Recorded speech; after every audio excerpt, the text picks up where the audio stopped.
নমস্কাৰ বন্ধুবান্ধৱীসকল, কেনেকুৱা আছে? নিশ্চয় সকলে ভালে আছে। অসম যে অইন এটা ভিডিঅ'লৈ আপোনালোকক স্বাগতম জনাইছোঁ। তো বন্ধুবান্ধৱীসকল, এটা কমেণ্ট বহুতে কৰিছে যে দাদা অসম পুলিচৰ গ্ৰেড 4 ইণ্টাৰভিউ কেনেকুৱা হয়।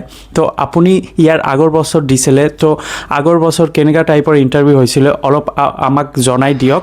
এনেদৰে বহুতে কমেণ্ট কৰিছে। তো ফ্ৰেণ্ডছসকল, মই আপোনালোকক ভাবিছোঁ যে আপোনালোকৰ বাবে এই ভিডিঅ'টো বনাওঁ।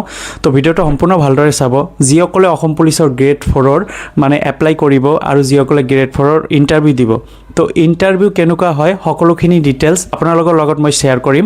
তো ভিডিঅ'টো সম্পূৰ্ণ ভালদৰে চাই ল'ব আৰু যদি এই চেনেলত নতুন ভিজিট কৰিছে অসম যে ইউটিউব চেনেলটো ছাবস্ক্ৰাইব কৰি ল'ব। তো বন্ধুসকল, বলক আমি আৰম্ভ কৰোঁ। তো ফ্ৰেণ্ডছসকল, ফাৰ্ষ্ট কথা হ'ল যে গ্ৰেড 4ৰ যিটো পষ্ট কেইটা আছে, এই পষ্ট কেইটা চাইছে, যিটো হৈছে কুকমেন আছে, চাফাই কৰ্মচাৰী, বাৰ্বাৰ, ধোবী, ৱাছাৰমেন আৰু প্লাম্বাৰ টাইপৰ পষ্ট আছে। তো এই পষ্ট কেইটা 18 পৰা 40 বছৰলৈকে যিসকলে আছে সিহঁতে এপ্লাই কৰিব পাৰিব।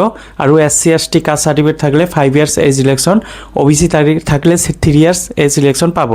এই পোষ্টকেইটা যেতিয়া এপ্লাই কৰিব এক্সপিৰিয়েঞ্চ চাৰ্টিফিকেট লাগিব। এক্সপিৰিয়েঞ্চ চাৰ্টিফিকেট যদি আপোনালোকৰ আছে তেতিয়াহ'লে এপ্লাই কৰিব পাৰিব। এই বছৰ নতুন নিয়ম কৰিছে, এক্সপিৰিয়েঞ্চ চাৰ্টিফিকেট থাকিলেহে আপোনালোকে এপ্লাই কৰিব পাৰিব, নহ'লে এপ্লাই কৰিব নোৱাৰিব। এক্সপিৰিয়েঞ্চ চাৰ্টিফিকেট কাৰ কাৰ আছে, এই পোষ্টকেইটাত যদি কাম কৰিছিল আগতে সেই ঠাইৰ পৰা এক্সপিৰিয়েঞ্চ চাৰ্টিফিকেট ল'ব পাৰিব। ধৰি লওক কিছুমানে চাফাই কৰ্মচাৰী কাম কৰিছে টাউন কমিটিৰ আণ্ডাৰত, টাউন কমিটিৰ পৰা চাৰ্টিফিকেটটো ল'ব লাগিব আৰু চাৰ্টিফিকেটটো লৈ আপোনালোকে এপ্লাই কৰিব পাৰিব।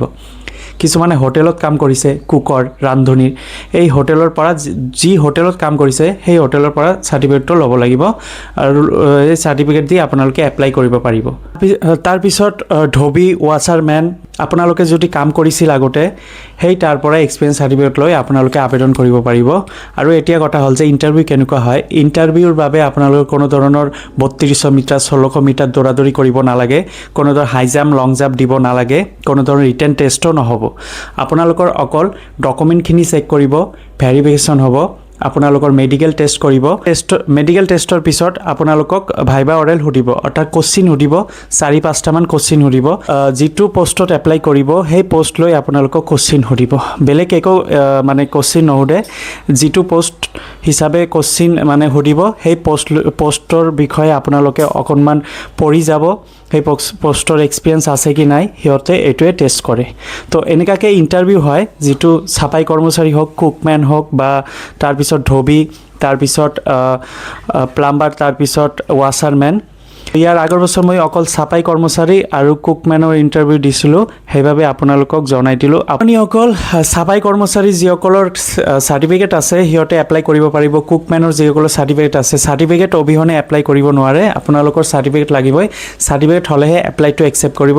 আৰু এইটো ডেটটো বঢ়াই দিছে, আপোনালোকে জানে যে ফেব্ৰুৱাৰী 25 তাৰিখলৈকে সময় আছে।